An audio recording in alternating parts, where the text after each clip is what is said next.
Hey, I'm just trying to live my life as a normal kid, but some people still see me as the famous JC, and you're watching Jose Calamari. What's up, YouTube? I'm JC, and you're watching Jose Calamari. Welcome back to another video on the channel. Today we have kill count for Terrifier 3, the 2024 movie. Last time, bro, we checked out Terrifier 2. It was some sick shit, bro. It was very violent, some sick shit. We're gonna jump to Terrifier 3, bro. It's a 34-minute reaction video, so we don't have time for long intros. Let's get right into this. Damn, long ass video. Welcome to the Kill Count, where we tally up the victims in all our favorite horror movies and show you how they were made. I'm James A. Janice, and today we're looking at Terrifier 3, released in 2024. While the first Terrifier became a cult favorite years after it was made, the second film blew up immediately, grossing $15 million despite an unrated release and a budget of less than $1 million. Terrifier 2 was also a much better movie, with an actual story and an all-time final girl. All that's to say, this threequel had a lot to live up to, and I'd say it succeeds. If you like the second movie, there's no reason not to enjoy this one. It's got more bloody hijinks from Art the Clown, one of the most sadistic killers we've ever seen, played once again by David Howard Thornton. It's also got more Sienna Shaw, a returning Lauren Lavera, Art's kick-ass counterforce, whose mental health has unraveled since the events of the second film. T3 takes place 5 years later, a helpful time jump since Terrifier 2 took place in 2018. It's also an interesting way to look at how the characters are living with trauma half a decade later. Short answer, not great. While the first two films took place during Halloween, Terrifier 3 is a Christmas movie. Here comes Artie Claus, here comes Artie Claus. It's a fun choice by writer-director Damien Leone, who also returns as co-producer, editor, and sometimes special effects artist. He continues to hone the franchise, cutting down the second movie's bloat and cluing the audience in a bit more when it comes to lore. I mean, it's still confusing, don't get me wrong, but it's starting to take shape, and Leone's already said the fourth and final film will give us the answers. Maybe that movie can have a little more variety too. Sometimes T3 feels like the second movie with simple substitutions. Sienna's mom and brother are largely replaced by her aunt, uncle, and cousin. Art swaps out his supporting cast too, replacing the pale girl with Victoria Hayes, who is way more gross. Wait, hold on, didn't the little girl poop all over that laundromat? No, you know what? I think Victoria still takes the crown. These movies are disgusting, and clearly not for everyone. While the acting continues to improve, and downright impresses me sometimes, this cast is great, the story and characters are still pretty much in service to the special effects. You might scoff at that, and that's fine, but exploitation films and grindhouse movies have always existed. We need them to find what the boundaries of good taste are by sometimes toeing into bad taste. I don't like everything I see here, but without subversive work, we risk media becoming homogenized, and that's not fun at all. I think of this series as the gore porn version of John Waters or Frank Henenlotter work. It's gross and offensive, but I don't think it's really hurting anyone, you know? It's just fun to watch for sick fucks like us. And of course, extra sick fucks can enjoy the uncensored gore over at our Patreon for only $1. As always, I hate doing it, but videos like this are the tent poles of dead meat. We've got to play by YouTube's rules to keep the algorithm happy and this video monetized, even if we do have a sponsor. Speaking of which, you know what's crazy? I spent years struggling to find a therapist. Seriously, I only just got set up with one. It probably took...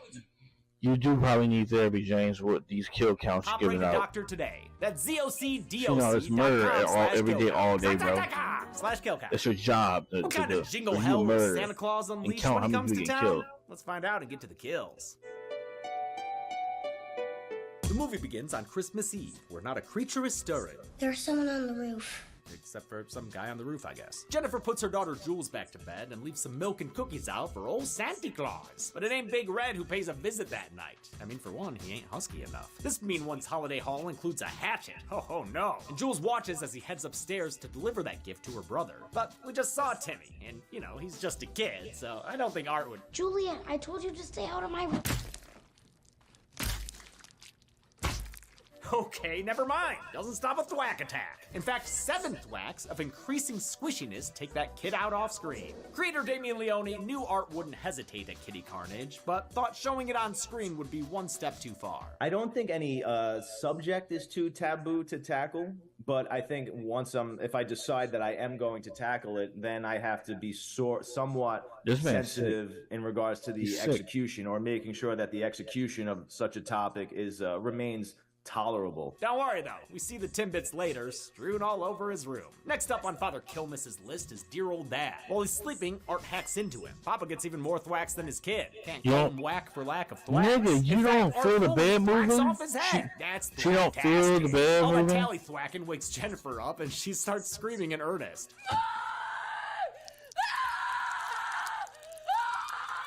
Damn, she's good at screaming.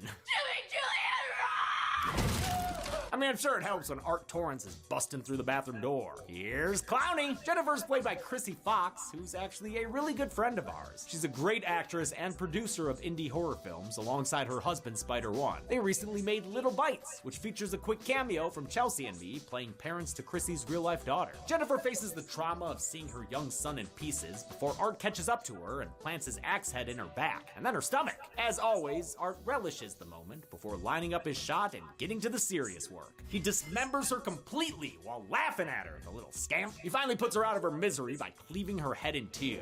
As Oh Come All Ye Faithful plays, Art has a snack and even does the dishes. Aw, that's nice. But on his way out, he hears a stirring. It's Jules hiding in a cupboard, and Art's a little too happy to see her. Realistically, I think Art probably kills her, but we don't know for sure because he's thankfully interrupted by a title card. I won't count Jules in case she ever comes back for revenge or something, but yeah, I know it's unlikely. Pretty sure Art's standards are lower than Michael Myers, who wouldn't kill a baby, and Chucky, who at least had a quorum to discuss the issue. Well, let's just say nobody under the age of 5 or 6. Fair enough? We jump back in time 5 years to the aftermath Even of Terrifier Chucky 2. and A cop comes across Art's freshly standards. decapitated corpse, so I guess this place is supposed to be the Terrifier from Terrifier 2? In any case, the clown still got some kick in him, and his headless corpse strangles Officer Evans, who valiantly shoots him a few times. It cuts away, but the cop's kill is confirmed when we see Art get on the subway sporting his head, looking like a Spirit Halloween mask left out in the sun too long. Don't worry, pigeon lady, nothing to see here. Art's destination is the last place we saw in T2, the mental hospital where Chris Jericho plays a guard. Drink it in, man! A scream takes Burke to check on Victoria Hayes, where he finds, oh my god, what the fuck? What? I can't even take in what's happening here. They're suckling and slurping and biting. Oh man, it's real bad. Kinda makes me want to puke. Jericho too. If you recall, Terrifier 2 ended with Victoria giving birth to Art's severed head. That abominable act of nature was discovered by a nurse, who is now seen killed. Art's head is feasting on the poor woman's face, and he's digesting it into Victoria's mouth, maybe? Well, I just ate. Whatever the fuck's going on. The rest of Art's body joins them and distracts Burke, who gets stopped and dropped like the walls of Jericho. The villains grip into his face and pry it open top to bottom. My god, he will never, ever look the same again! For this guild, they used a fake Jericho head, kayfabe Jericho head, whose jaw was preschool. Chris so it could be Jericho ripped and off. fell so far from wrestling that he has to get his head ripped off by a clown. Oh man, that is some thick chocolate syrup looking blood right now. All that murder has made a mess of Art's outfit, so it's a good thing a clean-cut cosplayer joins their train car. I was gonna do the blood thing too, but I was just worried about the cleanup. The next time we see Art, he's rocking the dude's duds. And based on his track record, I'm guessing he didn't politely ask for them. Art and Victoria find an abandoned house to make an abandoned home. She makes friends with her ratty roommates before appraising her new look in the mirror. He used to be so hot. Now no one's gonna fuck you. She doesn't like it. Victoria settles in for tubby time, while Art takes a seat in the attic. They go into hibernation, a quick and simple way to explain their whereabouts for that 5-year time jump. Bringing Victoria back was important to Leone, who said his biggest regret about the first film was not fleshing out her character.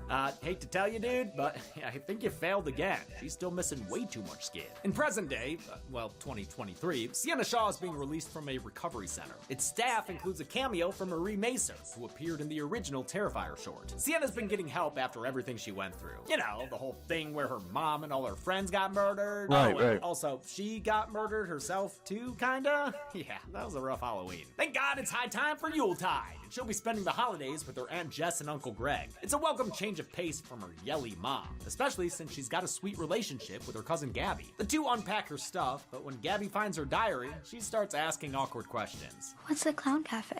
Ah, man, kid, there was like a song and like a blowtorch. It was a messed up place, okay? Sienna has a photo-induced flashback to a conversation with her late father, Michael. You only draw boys. Boys, boys, boys. That's not true. I draw girls all the time. That is a girl right there. Look at that. Wait, Kid Sienna looks too much like Gabby, except she's got bangs. Kinda like her aunt, another brunette with bangs. It's starting to feel like Malignant up in this bitch. I mean, I know Damien casts a certain type, but we can switch up the dudes every once in a while, you know? Michael promises to sketch his daughter a proper heroine, and you can tell she really looks up to him. This is our first time seeing Sienna and Jonathan's dad in the flesh, though he was frequently mentioned in the last film. Remember, his notebook had drawings of Art and Sienna's final girl armor. Here, he's played by Jason Patric, last seen on the kill count as a different Michael. Michael. Yeah, that one. As Sienna finishes settling in, a demo crew pulls up to that abandoned house from earlier. Veteran employee Jackson tries to spook newbie Dennis, but this guy's seen his share of scary movies. Ketchup. Just like my mom puts on her spaghetti, baby. The two split up to search the house. Jackson finds Victoria looking like Tub Girl, except maybe not as gross? I don't know, it's a real toss-up there. Don't Google that. Props to returning actress Samantha Scafidi for coming back for all this shit. Jackson goes in for a closer look, and she springs back to life, stabbing him to death with a shard of mirror. Pretty bad luck, but the gnarlier death is reserved for Dennis, who finds Art in the attic doing a Black Christmas reference. Always love to see it. The clown comes back to life and chucks Dennis aside, then pins down one of his hands before biting the fingers off the other one. No. Victoria appears, and dude, honestly, I can't even describe to you what she's doing. And consider that, it means it's way worse than this. Art caps off the kill by giving Dennis a box cutter haircut before freaking unpeeling his face like a banana. Holy fucking shit, man. You know, you never get used to gore like this. Leone handled most of the previous movie's effects, but Terrifier 3's increased budget meant they got to hire a dedicated team of artists. A lot of the gore was done by Tinsley Studio under Christian They want to be Tinsley. Mortal Kombat gore so bad. Everything from Westworld to Renfield to No Country for Old Men. Tinsley also received an Oscar nom for his work on another torture porn film, The Passion of the Christ. For Terrifier 3, they resculpted Art's prosthetics based on a mold of David Howard Thornton's face. This differed from the first two movies, where I guess they were still using a mold made from the original Art actor, the one from the projects that don't really get talked about anymore. The custom face pieces allowed Thornton a wider range of expressions. While Art's jumping right back into it, Sienna's having a harder time readjusting to civilian life. Sure, Gabby thinks of her scars like Marge Simpson thinks of potatoes. I just think they're cool. But she can't even have a nice family dinner without a trauma interruption. It's a hallucination of her friend Brooke from the last film, blaming Sienna for her death. Man, she is bubbling and babbling blood like a blasted brook. Oh hey, that's her name! I get it now, Brooke!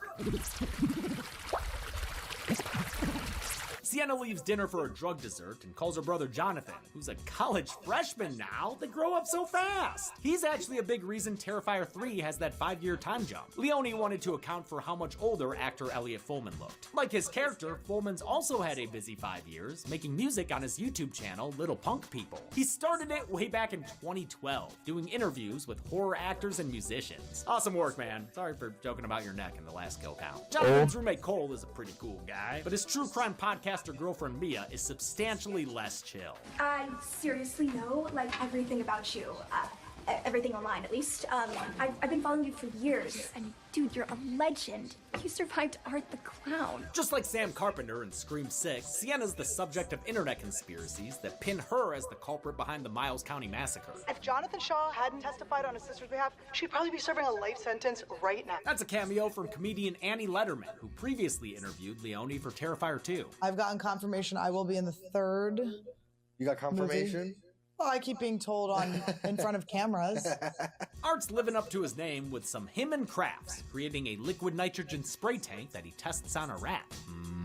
Ratsicle. And it's meat flavored, yum! Now with extra meat. He takes his invention to a bar full of festive patrons. Can I drink a Mile High Club? Oh my god. I'd fuck you. No, Mrs. Claus would shank me in my sleep. My wife's dead. Art bowls the girls over on his way inside. They don't realize it, but they're probably the luckiest people in this franchise. Art shows childlike excitement over this mall Santa, who plays along and swears he's the real deal. Yes, that's me. That's me, guilty as charged. Though bartender Eddie is suspicious, Santa and his buddy Smokey treat Art real nice. They call him Clowny and even buy him a drink, T-Pain style.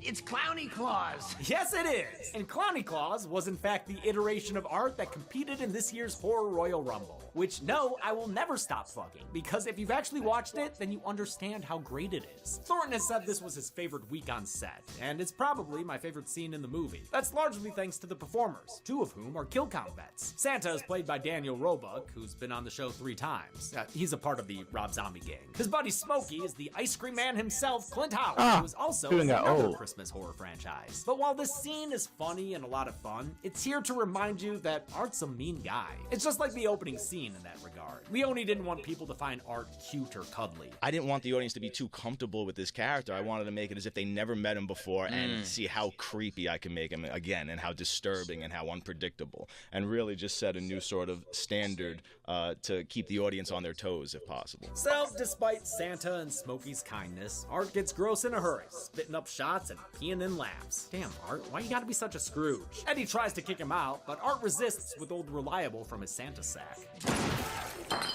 Yep, a shot to the neck for Eddie and one to the head for Smokey. Although he's best known for his torture, Art's never been above a simple gunshot kill. Mr. Claus is the last man standing, and all he wants for Christmas is to not fucking die.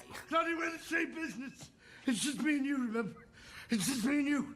We're in the same business.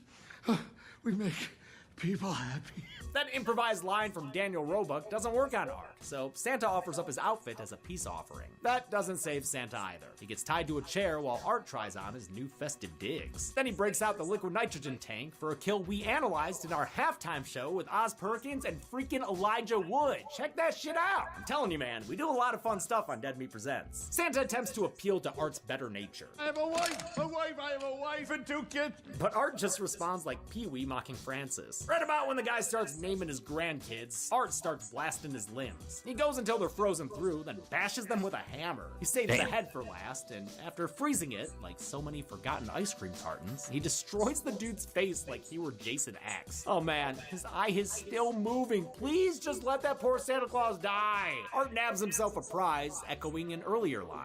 If Santa doesn't have a real beard, he's not a real Santa Claus. And finally, in classic Art overkill, he caps it all off with a frosty flourish. The next day, Sienna and Gabby go Christmas shopping at the mall. While picking out gifts, a familiar tune starts playing. It portends the appearance of Art, who's walking around in disguise. But Sienna's got that PT Santa D, and maybe smells Art. I'm sure he smells awful. So she recognizes him, has a quick cry, and heads home early. Art, on the other hand, is just getting started. When the local mall Santa goes on break, Clowny Claus takes over. Seems to really dig the throne, and the job itself. Hey, Santa's handing out presents! Nothing could go wrong. Actually, it is both sweet and hilarious seeing Thornton with the kid actors behind the scenes. Art spreads Christmas joy until a freaking Paul Blart kicks him out of the chair. But he's fine with that. He left behind a very special gift that one human Glenn-looking kid opens. I wonder what I got. He just Holy killed shit, this bomb explodes and bunch kills of at least children. 4 people, including 2 kids, alongside a mom and the mall Santa returning from his break. A later news report puts the death toll at 5, so I'll trust it and add 1 more from all those parts we see. A shaken Sienna pays Jonathan a visit at college. They're interrupted by Cole, which is fine, until Mia pops in to invite Sienna onto her podcast. It's a great chance for Lauren Lavera to show us how fraught Sienna's become. Can't you act like a human being for one Fucking second! While Lavera was a co-highlight of Terrifier 2 alongside Okay, time to restart my camera. Thornton, her character hadn't gone through as much, so she mostly had to play simpler shades of sad, scared, and kick-ass. Here, she's got half a decade of trauma in the tank, and she puts it all on display. This woman is a bona fide star, and I promise we will see an impressive career out of her. Jonathan says that he's trying to move on, angering Sienna to the point where she hits and yells at him. It's reminiscent of their mom, and shows how the cycle of abuse can continue in families. Thankfully, Sienna is aware enough to stop that shit right away, and instead tries convincing Jonathan with words. His words. She reads him a letter he wrote that sounds like he was trying to DM a campaign by mail. We have to destroy the little girl before it's too late, Sienna. Destroy her because she's inhuman, a demon. Back when all this shit first happened, Jonathan did some demonology digging, so settle in for some art lore. Sometimes demons try to enter our world, only they can't do it alone. They have to choose a vessel. Someone recently deceased who functions as a bridge between worlds. It's a little confusing, but I think I've got it. And Damien Leone confirmed my summary in our interview. Basically, when we first met Art back in Terrifier 1, he was a mortal man, your average serial killer. Okay, maybe above average, but still. He was just a dude who wound up getting killed. So actually, turns out my counting him was legit. Thank you! His murdered body became a vessel for a demon to inhabit, which happened in the morgue. And the demon is who we watched in Terrifier Terrifier 2. When this demon comes to exist in a mortal form, so does a counterpart, a force of good in the world, which is Sienna Shaw. She is the chosen one. I get a little more confused when it comes to Victoria Hayes, who Sienna says is also a host for, I guess the pale girl from the last movie, who's like a different demon? I'm not sure. Wait, also, how does Sienna even know Victoria is running around? Has she been watching this movie too? Confusing lore or not, at least Leone's offering something for people who want more story to dig into. To fight her nemesis, Sienna's gonna need her magical sword that was gifted to her by her father. But she buried it at the Terrifier ride after using it to cut Art's head off, so she has to go and get it, which she does off screen, because now all of a sudden she has it. Gift wrapped, lest any nosy cousins try to take a peek. This beat confused me the first time through, mostly because we didn't see her retrieve the sword. I'm sad we don't get to see the cool Terrifier setting from part 2, but maybe they just couldn't shoot at that location again. Jonathan, meanwhile, stays behind at school to question his sanity and break stuff. It's just one of those days. Little does he know, a merry prankster just pulled up outside his frat house to wreak some holiday havoc. I love that Art's got a utility van, much like another Killer Santa in Christmas Evil. Art stalks the halls for his prey, but gets waylaid when he overhears Mia and Cole talking about him. I want to know what it's like to be in the presence of that kind of evil. I love all of Art's little mannerisms here. What does he smell like? You're a sick bastard. He hears Mia glazing him for being the most famous serial killer, so he decides to make her wish come true and make her his next art project. It happens after a shower scene. Forecast, extra steamy, streamy too. And I ain't talking about internet awards. I'm talking Art. Okay, now you're just playing with it, man. Art pulls a chainsaw from his Mary Poppins purse and delivers an amped up homage to Psycho. He cuts off a part of Cole's hand and leaves him looking like he's saying, "Now listen here, you." He cuts into Cole's leg, which breaks when he tries to step on it. You wanted this. That leaves Art free to go absolutely ham on Mia. He carves her up and even takes off some of her scalp. Then he just, slams that chainsaw over and over into her face. He gives her what she thought she wanted, a close encounter with the Miles County Clown. Then he gives her some shades and finally kills her by chopping her in half. That's what she wanted. It's hard to know where to start and stop these skill graphics sometimes. You're so extra, Art. Art turns his attention back to Cole. Let's go ahead and just rip that leg off, shall we? In a gender-bent version of Dawn's infamous death from the original, Art rams into Cole's delicates, splitting him open from tip to top. As a bonus, he messes up his face and limbs, because, why the hell not? And here we have it, folks. This movie's big climactic showcase kill. On top of the obvious Psycho influence, this close-quarters chainsaw scene was also an homage to Scarface, as well as a scene from the American Psycho book. Art celebrates by making a blood angel on the floor. Damn, man, in a communal shower, you're gonna get a staph infection. The whole scene is set to It's a Terrifier Christmas, an original carol composed for the film by John and Al Kaplan, who also made Silence the Musical, which, yes, is a musical version of Silence of the Lambs. Hannibal the Cannibal. Back at the Shaw home, festivities are underway. The holiday cheer dries up thanks to a very official-looking news broadcast about the mall bombing. Since Greg doesn't know how to channel surf, Sienna watches long enough to see the Savini cameo. It really freaks her out. Maybe she had a pet snake. She starts shouting about Art the Clown, but her traumatic past leads her family to dismiss her claims. Still, to ease her mind, Greg agrees to go pick up Jonathan. But by the time he gets there, J-Man is sounding a little different. Jonathan, can you hear me? I'll be right there.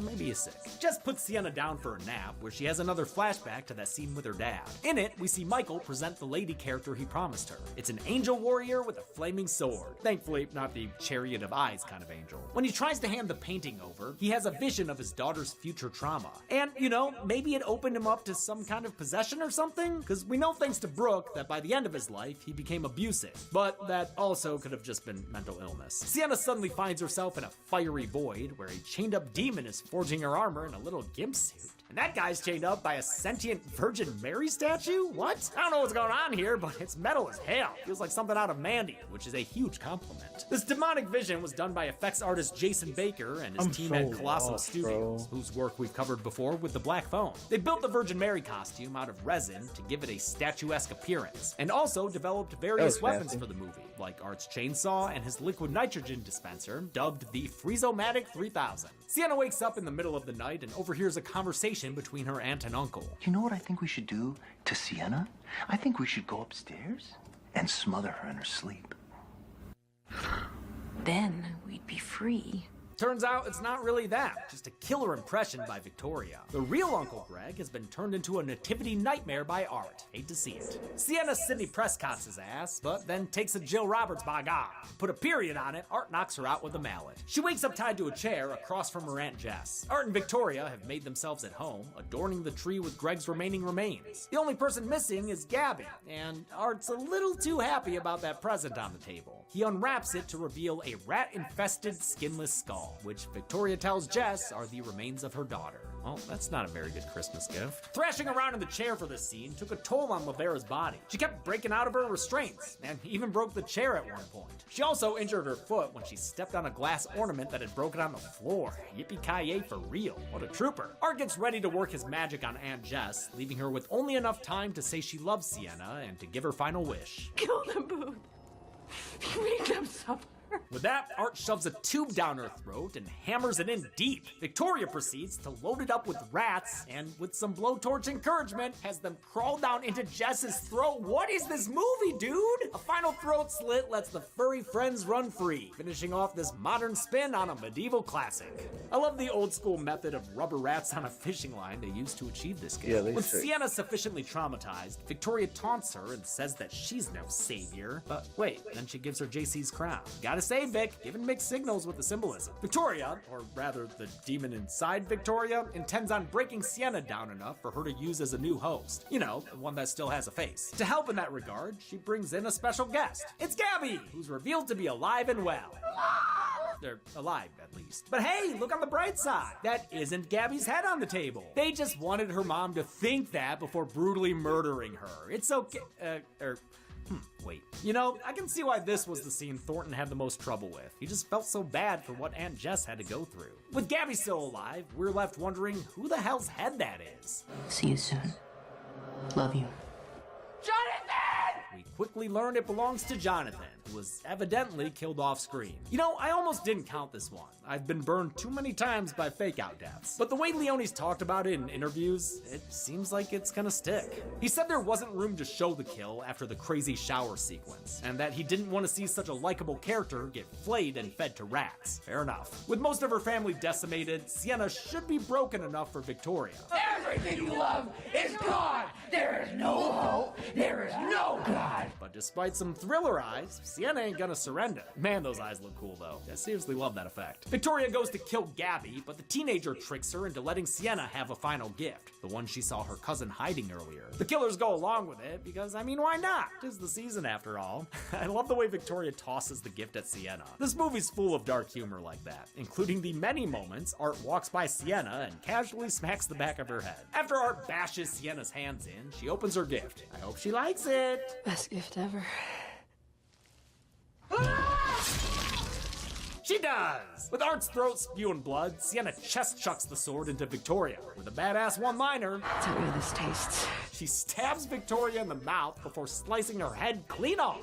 That all might be enough for the secondary villain, but there's still the main event to contend with. Art retrieves his chainsaw and the two duke it out in the kitchen. They disarm each other of their Your weapons, hand's broken? so Art bites her in the side and body slams her into the ground. He very nearly gives Sienna a Texas Chainsaw makeout sesh, but a fistful of his juggling balls convinces him to let her go. Art recovers, but gets his chainsaw stuck in a table, so he resorts to trying to smother Sienna in her uncle's guts. In addition to the smashing table stunts, this is one of the few shots that uses Lavera's stunt double Jenna Hellmuth, who also doubled her for a few shots in Terrifier 2. Lavera always wants to do her own stunts, but production didn't want to risk her busting her face open on the pole inside this fake cadaver. Lavera and Hellmuth worked with stunt coordinator Drew Leary for this fight, which also features Bobby McFarlane as Thornton's double for shots that weren't close-ups of Art's face. Sienna manages to get her sword and prepares to make Art a full bob wall decoration. Unfortunately, this whole time, Victoria's head has been melting away, looking like a science fair volcano. Must be filled with xenomorph blood, because it's eaten through the flour. Now, Art's seen the better days. He's killed people with many blades, but the bottom drops out beneath Gabby, sending her down towards a portal into hell. Sienna lets Art go to save her cousin, reaching down with,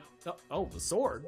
Maybe you want to get a fire poker or so? Oh, okay, she's doing it. Sienna gives an impressive effort, but she's holding on to a sword blade. Gabby falls and the portal disappears behind her. And great, now Art's vanished too, out into that cold winter night. As Sienna mourns her losses, she discovers her wounds have begun Wolverine Victorian healing on their own. With the sequel set up, Sienna vows to rescue her cousin from hell. The movie heads to a bus stop where we catch up with Art. The late-night bus is driven by Phil Falcone, who produced all 3 Terrifier films, as well as helped with effects and did a whole bunch of other stuff on set. These are super indie, remember? He's driving a bibliophilic passenger whose book The Ninth Circle refers to the short film where Art made his debut. But he wasn't played by Thornton there, so it feels weird to count it as canon. The bus driver, for some reason, lets Art aboard, and the movie ends with Art squeaking his creepy clown horn. How many chestnuts roasted on this open Terrifier? Let's find out and get to the...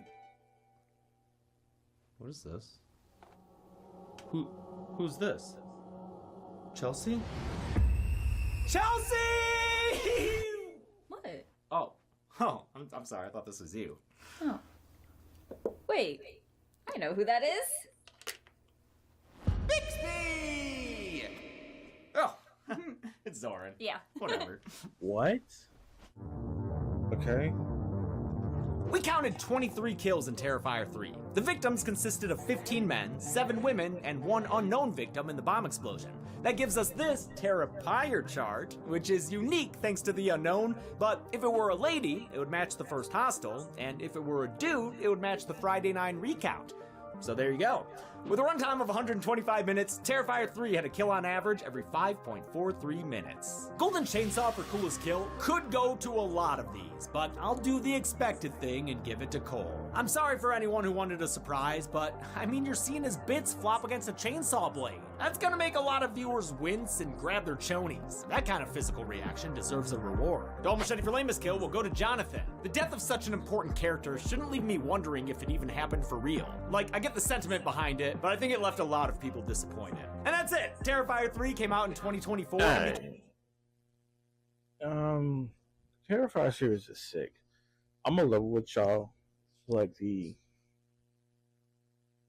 I don't know, with these kill counts, bro, because of how YouTube's guidelines and restrictions go, it's so hard for James to show everything, and that kind of takes away from the actual enjoyment of the kills. Which is kind of the whole point of watching a kill count, you know what I'm saying? Of course, it'll be cooler to hear about the extra stuff in the story of the movie, but you're here to watch the kills, see how they're, described, and his race, and it's just like the way the, I think it's the way he has to do YouTube rules. It's just, I don't know if it's that, or I'm just like past the point of this being like something that's amazing me. You know what I mean? These kill counts no longer just like, you know what I'm saying? It just like the Scream one was interesting to know, like the backstory stuff to how Scream. That's kind of cool, bro. But like, I don't know, bro. It's like kill counts. I guess I just matured past the point where they don't really interest me like that. I don't know. They're just not really capturing me like they used to, bro. You know what I'm saying? But a huge shout out to James Janice, bro, for making this into like a lifestyle thing where you could make a YouTube channel off of this. But I know like with YouTube guidelines, they're kicking his butt, bro. And even if the video do get monetized, he is getting demonetized to a certain degree with limited amount of money coming in, and that's why you have to put sponsors on all these. So like with these, I hope you enjoy JJ, but it's just like, I'm gonna be honest, bro. These kill counts no longer really captivate my attention. If I'm sitting here most of the time, just like looking bland and just not really, it's just, I don't know if it's Terrifier or it's just like kill count themselves don't hit like they used to. But you know what I'm saying?